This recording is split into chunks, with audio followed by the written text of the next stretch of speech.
मास of अर्थ के derivation कर रहे हैं, हम डिस्कस कर रहे हैं, ठीक है। तो मैंने कल इसके बारे में बताया था, थोड़ा सा मैं रिपीट कर देता हूँ कि अर्थ जो है कोई फिजिकल ऑब्जेक्ट तो है नहीं। जब अर्थ कोई फिजिकल ऑब्जेक्ट नहीं है तो लाजमी सी बात है उसकी मेजरमेंट किसी फिजिकल बैलेंस में हो नहीं सकती, ना किसी वेट मशीन में रख के उसको मेजर किया जा सकता है। तो इसकी जो मेजरमेंट है वो अप्रॉक्स होती है, यानी अंदाजे से होती है, और उसको मेजरमेंट के ज़रिए से ही न्यूटन ने निकाला। इसके लिए उसने अपना Newton's law of universal gravitation इस्तेमाल किया था, जो आपके सामने इस वक्त लिखा हुआ है। Formula F is equal to capital G m1 m2 over r square है।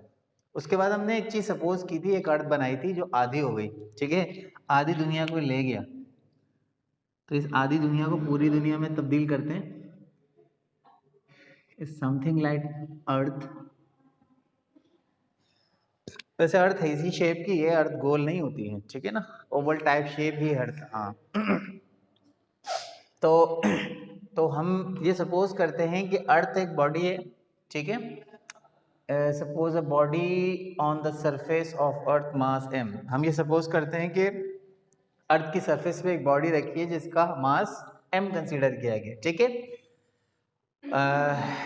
मास m, डिस्टेंस फ्रॉम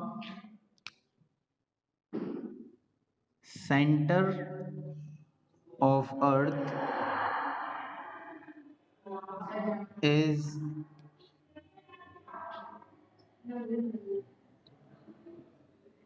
RE, यानी कि अर्थ के सेंटर से लेके उस बॉडी तक का जो डिस्टेंस है उसको RE से रिप्रेजेंट करते हैं, ठीक है।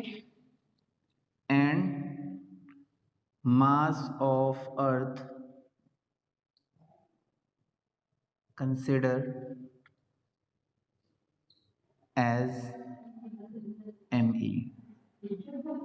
सही है कि अर्थ का जो मास है उसको हम ME कंसिडर करते हैं। तो हमने ये चीज़ें सपोज की हैं। अब ये चीज़ें जितनी हमने सपोज की हैं इसको हम मास ऑफ अर्थ के डेरिवेशन के साथ कंपेयर, फॉर्मूले के साथ कंपेयर करा लेते हैं। तो मैं यहाँ पर मेंशन करता हूँ compare above supposition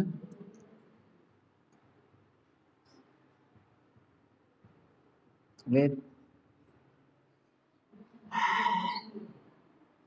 gravitational formula।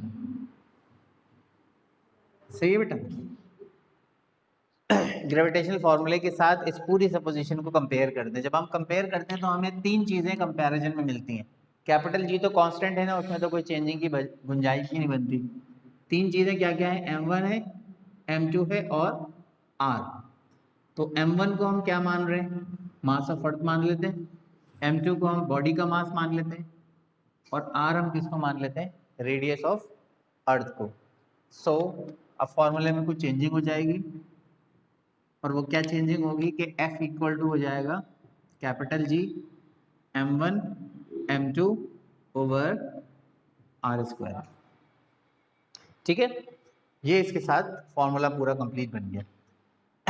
R square का मतलब है यहाँ पर RE का स्क्वायर, ठीक है। और M1 को हम रिप्लेस कर देते हैं किससे, ME से, और M2 को M से। तो ये मैंने आपके सामने फॉर्मूला लिख के उसमें जो जो चीज़ें रिप्लेस होनी थी वो रिप्लेस कर दी। इस वाले फॉर्मूले को हमने यूँ चेंज किया, ठीक है। इशारे के तौर पे एरो भी बना देता हूँ। अच्छा, ये बात हम सब जानते हैं कि जो फोर्स है और वेट, ये दोनों एक दूसरे के क्या होते हैं, इक्वल होते हैं, बराबर होते हैं, ठीक है। तो जब ये दोनों एक दूसरे के इक्वल होते हैं तो आप ये बात भी जानते हैं कि जो W है वो बराबर किसके होता है, mg के बराबर होता है। जब W mg के बराबर हो सकता है तो F भी किसके बराबर हो सकता है, mg के बराबर। सो आप और करके F is equal to mg भी लिख सकते हैं। हम क्या करेंगे, इस mg की वैल्यू को ले जाएंगे और ले जाने के बाद इसे यहाँ पुट कर देंगे, ठीक। इसे जब यहाँ पुट करेंगे हम तो ये बन जाएगा mg इक्वल टू, F की जगह पर लिखा है मैंने, और ये पूरी वैल्यू एज इट इज आ जाएगी, G capital M E small m divided by RE का स्क्वायर। यहाँ तक बात क्लियर है। इसमें कुछ कैंसिल हो रहा है, M से M कैंसिल हो रहा है, यानी ये मास इस मास से कैंसिल हो जाएगा, ठीक है बेटा। जब ये मास मास से कैंसिल हो जाएगा तो हमारे पास 1 2 3 और 4 क्वांटिटीज बचती हैं। इन 4 में से मालूम क्या चीज कर रहे हैं हम? ME यानी मास ऑफ अर्थ। तो जो क्वांटिटी हम मालूम कर रहे हैं उस क्वांटिटी को हम क्या करते हैं, सेपरेट कर लेते हैं। ठीक है, और इस क्वांटिटी को सेपरेट करने का तरीकेकार क्या होगा कि इस मास ऑफ अर्थ के साथ जो जो चीजें मल्टीप्लाई और डिवाइड हो रही हैं इक्वेशन की दूसरी साइड उसको शिफ्ट कर दिया जाएगा। Equation will be right as ME यानी कि मास ऑफ अर्थ बराबर है, इसके बिल्कुल सामने लिखा था स्मॉल g, वो मैंने एज इट इज लिख दिया। कैपिटल G से क्या हो रहा है, मल्टीप्लाई, उधर जाके क्या हो जाएगा, डिवाइड हो जाएगा कैपिटल G। RE का स्क्वायर इससे डिवाइड हो रहा है, ऊपर जाके क्या हो जाएगा, मल्टीप्लाई हो जाएगा, तो यहाँ आ जाएगा RE का स्क्वायर। ये हमारे पास आ गया मास ऑफ अर्थ का फॉर्मूला। सही है बेटा, ये हमने मास ऑफ अर्थ का फॉर्मूला फाइंड आउट कर लिया कि लेफ्ट हैंड साइड पे मैंने जितनी चीजें लिखी हैं सारी की सारी कांस्टेंट है। कांस्टेंट का मतलब इन सब की अपनी अपनी वैल्यूज हैं। ठीक है, तो अपनी अपनी वैल्यूज होने का मतलब ये है कि जो स्मॉल g है यहाँ पर हमारे पास, इस स्मॉल g को मैं यहाँ पर सिंस करके चंद एक वैल्यूज मेंशन करता हूँ। सिंस लिखा मैंने, और इसके बाद यहाँ कुछ वैल्यूज हैं, जैसे कि स्मॉल g है, स्मॉल g की value to be very exact अगर लिखा जाए तो 9.8 मीटर पर सेकेंड स्क्वायर, ये इसकी वैल्यू बनती है। सही बेटा, इसी तरीके से अगर हम बात करें कैपिटल G की, तो कैपिटल G की वैल्यू भी मैंने आपको लास्ट टाइम लास्ट लॉ में समझाई थी, और वो वैल्यू क्या थी, 6.67 exponent power -11 newton into metre square पर किलोग्राम स्क्वायर। ठीक है, यहां तक बात समझ में आती है? ओके, आगे बढ़े, एक और चीज रह गई और वो है radius of earth. Radius of earth की वैल्यू भी कांस्टेंट होती है, और कितनी होती है, 6.4 एक्सपोनेंट पावर 6 मीटर। पूरी डेरिवेशन के अंदर, इस पूरी मास ऑफ अर्थ की डेरिवेशन के अंदर सिर्फ एक ये तीन फॉर्मूला ऐसे हैं, या यूं कह लेना चाहिए 3 वैल्यूज ऐसी हैं जिनको आपने याद रखना है। सही है, बाकी सब कुछ आपने स्टेप बाय स्टेप खुद से परफॉर्म करना है। एक स्टेप करेंगे तो दूसरा आपको खुद याद आ जाएगा, दूसरा करेंगे तो तीसरा खुद याद आ जाएगा, ये तरीकेकार होगा। तो आपने सिर्फ पूरी डेरिवेशन के अंदर सिर्फ एक ये छोटा सा हिस्सा ऐसा है कि जिसको आपने याद रखना है या अपने जहन में रखना है कि यार हमें यहाँ पर जो है ना इस चीज के अंदर ये वैल्यूज लिखनी है। ठीक है, याद हो जाएंगी ना ये वैल्यूज? ओके, आगे बढ़ते हैं। अब हम क्या करेंगे, अब हम इस फॉर्मूले को, मैं अगर अपनी आसानी के लिए इस इक्वेशन को इक्वेशन नंबर 1 का नाम दे दूं, तो सिंपली एक वर्डिंग लिखूंगा मैं कि put the value of ME यानी कि मास ऑफ अर्थ इन इक्वेशन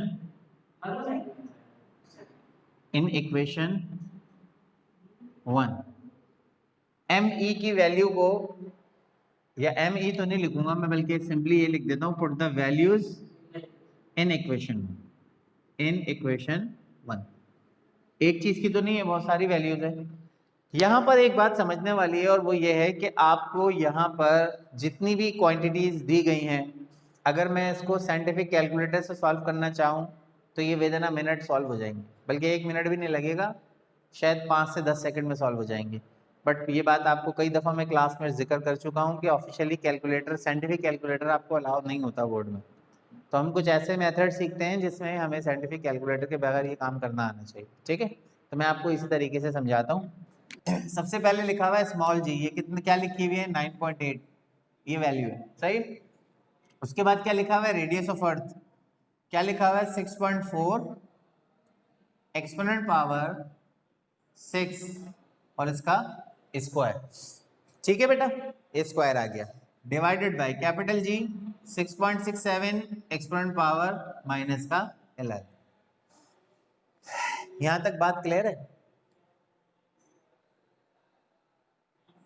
बताइए, यहां तक बात क्लियर? ठीक। अच्छा, अब यहां से ना एक बात नोट करना, अगर आपके पास साइंटिफिक कैलकुलेटर होगा तो आप तो इसे मिनट्स में सॉल्व कर लेंगे, कोई टेंशन ही नहीं है। लेकिन अगर आपके पास साइंटिफिक कैलकुलेटर अलाउड ही नहीं है तो फिर आप उसको कैसे सॉल्व करेंगे, ये मैं आपको अभी बता रहा हूँ, गौर से देखिएगा। सबसे पहला काम मैं ये कर रहा हूँ कि मैं स्क्वायर टर्म को 2 दफ़ा लिख रहा हूँ, क्योंकि स्क्वायर का मतलब ही 2 दफ़ा होता है। तो मैं क्या करता हूँ, 9.8 को 6.4 exponent power 6 into 6.4 exponent power 6 2 मरतबा ऐसे करके स्प्लिट करके लिख लेता हूँ। ठीक है बेटा, क्या पूछ रहे हैं?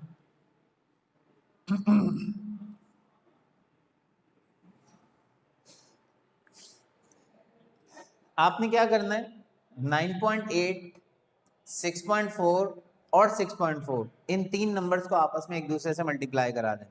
किन किन को? 9.8, 6.4 और 6.4 इन 3 नंबर्स को। एक्सपोनेंट पावर्स इसके साथ है और इसके साथ है, इन दोनों को छोड़ दें। तो तीनों को मल्टीप्लाई कराएं, मल्टीप्लाई करके मुझे आंसर बताएं क्या आ रहा है जल्दी से। जब आप इन तीनों को मल्टीप्लाई कराएंगे ना तो आपके पास आंसर आएगा 401.40। चेक करें, यही आंसर आ रहा है बेटा? हाँ, यही आंसर आ रहा है। ठीक है, 401.40 आंसर आ जाएगा। मेरे पास जो एक्सपोनेंट पावर्स मैंने छोड़ दी थी वो दोनों एक्सपोनेंट पावर्स अब मैं लिख लूंगा। कैसे लिखूंगा? एक लिखी पावर मैंने 6 और फिर दूसरी पावर लिखी मैंने 6, इस तरीके से। ठीक है, डिवाइड का साइन लगाऊंगा मैं यहाँ पर और नीचे वाला नंबर लिख लूंगा 6.67 एक्सपोनेंट पावर माइनस का 11। ठीक है बेटा। अच्छा, अभी एक चीज देखें, मैथ्स का एक रूल है, when the basis are same power must be added. जब बेसिस सेम है तो पावर क्या हो जाया करती है? ऐड हो जाती है। तो यहाँ पे पावर ऐड होके कितनी बन जाएगी? 6 + 6 = 12। तो मैं यहाँ पर ऐड करके पावर कितनी बनाता हूँ? 12। ये स्टेप मैंने इसलिए मिटा दिया ताकि मेरा आंसर नीचे नीचे स्टेप में ही पूरा हो जाए। सही है बेटा। अब आपने क्या करना है, एक मरतबा दोबारा दोनों एक्सपोनेंट पावर्स को छोड़ देना है, 12 ऊपर से -11 नीचे से। सिंपली क्या करेंगे, 401.40 को डिवाइड करेंगे 6.67 से। डिवाइड करें और डिवाइड करके मुझे आंसर बताएं क्या आ रहा है।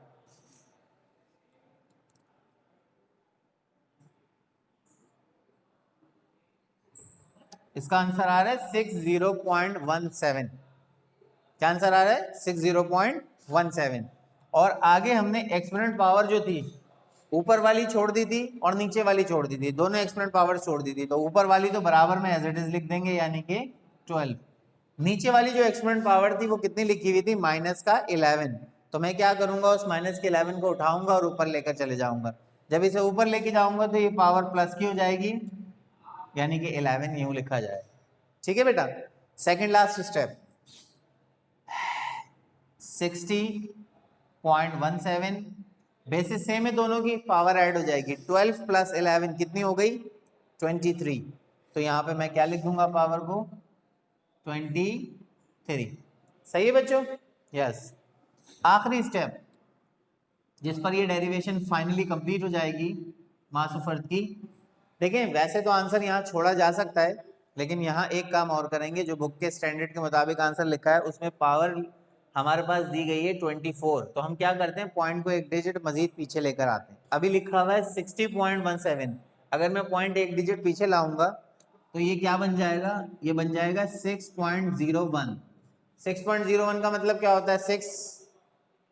हाँ, लास्ट स्टेप है। इस लास्ट स्टेप में क्या करने जा रहे हैं हम, पॉइंट इस वक्त मौजूद है 60 के बाद, मैं पॉइंट को एक डिजिट पीछे ला रहा हूँ क्योंकि आपके पास जो वैल्यू लिखी हुई है वो लिखी है 60.17। पॉइंट को मैं क्या करता हूँ, एक डिजिट मजीद पीछे ले जाता हूँ as per the rule. Point को जब मैं एक डिजिट पीछे ले जाऊंगा तो वैल्यू बन जाएगी 6.01। 6.01 का मतलब है 6 होता है। पॉइंट हटा देता हूँ आगे से, और जब पॉइंट को हम एक डिजिट पीछे लाए हैं तो पहले पावर कितनी थी? 23। पॉइंट एक डिजिट पीछे आने की वजह से पावर कितनी हो गई?